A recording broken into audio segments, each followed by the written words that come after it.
جی السلام علیکم، مجھے آپ سے سوال اور معلوم کرنا تھا کہ جیسے میں ڈائبٹک پیشنٹ ہوں اور میں انسولین لگاتی ہوں، اور میں نے پچھلے سال بھی رمضان میں یہ انسولین لگائی تھی۔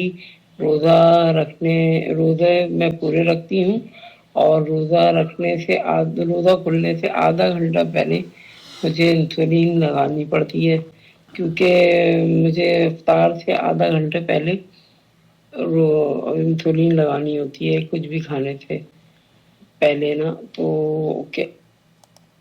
میں نے کہ علماء سے معلوم کیا تھا، تو انہوں نے یہی بتایا کہ آپ جو ہے وہ انسولین آدھا گھنٹہ پہلے روزے کی حالت میں اوکے، لگا۔ انسولین اصل میں شوگر کے بیماروں کو جو دوائی لی جاتی ہے انجیکشن کے ذریعے اور وہ گوشت میں داخل کی جاتی ہے، کیا اس سے روزہ ٹوٹ جاتا ہے؟ سماحت الشیخ صالح الفوزان سے پوچھا جا رہا ہے۔ شیخ صالح أبا تقول أنا مريضة في السكر في میں الدم شوگر کی بیمار ہوں، ایک خاتون پوچھ رہی ہے، وأستخدم الأنسولين، هل يجوز أن میں انسولین کا انجیکشن لگاتی ہوں، کیا وہ روزے کو اس کی قضا ہوگی یا روزہ افطار ہو جائے گا یا روزہ ٹوٹ جائے گا؟ الانسولين الذي في العضل لا يضر الصيام.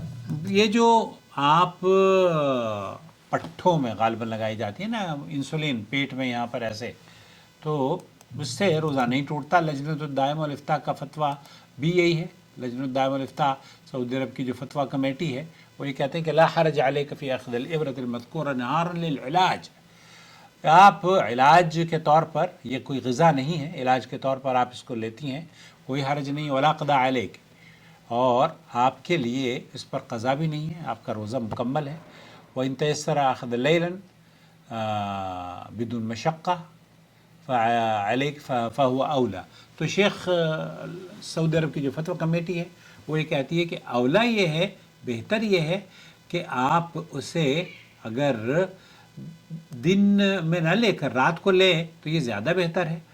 البتہ اگر مریض کے لیے وہ روزے کی حالت میں اور مشقت سے بچنا چاہتا ہو تو دوائی کا وہ جو انجیکشن وہ لگواتا ہے تو کوئی حرج نہیں ہے، اس سے روزہ نہیں۔ شهر رمضان الذي أنزل فيه القرآن هدى للناس وبينات من الهدى والفرقان